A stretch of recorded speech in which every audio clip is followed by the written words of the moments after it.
Aujourd'hui, j'aimerais vous parler en psychologie du tabou. Qu'est-ce que c'est un tabou? Alors, quelle est la définition? Quelle est l'histoire de ce terme?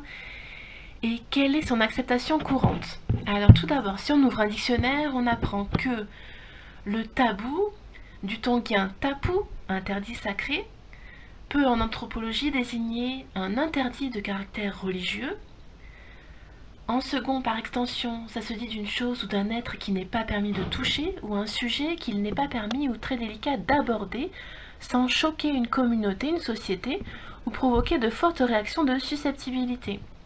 En troisième, c'est plus familier et ironique, se dit d'un sujet sans gravité, mais qu'on se garde d'aborder, notamment pour des questions d'amour-propre. Alors, historiquement, d'où vient ce terme? On l'a vu de Polynésie.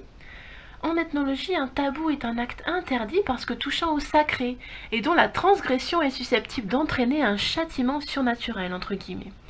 À l'origine observée dans les cultures polynésiennes, donc la Polynésie c'est en Océanie, le phénomène tabou s'est révélé, une fois la notion adoptée, répandue à travers le globe, voire universel. Donc peu importe les cultures, les appartenances quelles qu'elles soient, c'est valable pour tout le monde, y compris dans l'Occident moderne. Par extension, tabou désigne dans un sens populaire un sujet que l'on ne doit pas évoquer selon les normes d'une culture donnée. On retrouve ce terme tabou dans toutes les langues polynésiennes, sous la forme tapu, kapu. Il fut popularisé en Europe par James Cook, au retour de son premier tour du monde durant lequel il séjourna à Tahiti. En tahitien, entre autres, le contraire de tabou se dit noa, donc ce qui est ordinaire, accessible à tous. Donc le tabou, c'est ce qui n'est pas accessible. Et quelle est l'acceptation courante du terme tabou?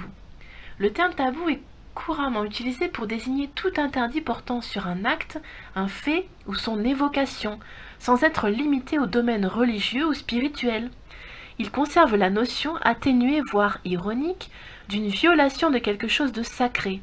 Par exemple, évoquer l'affaire Dreyfus. Certains pourraient maintenant parler avec ironie de tabou dans les domaines culinaires, des relations interpersonnelles, etc. Avec cette extension, le tabou reflète de plus en plus l'opinion de la personne ou du groupe de personnes qui l'observent ou le désignent comme tel. Alors quelques exemples actuels de tabou: la maladie, en particulier le cancer, le sida, la mort, l'argent et la mendicité, l'homosexualité, le nazisme et surtout les religions. J'espère que ce petit aparté vous aura plu. À plus!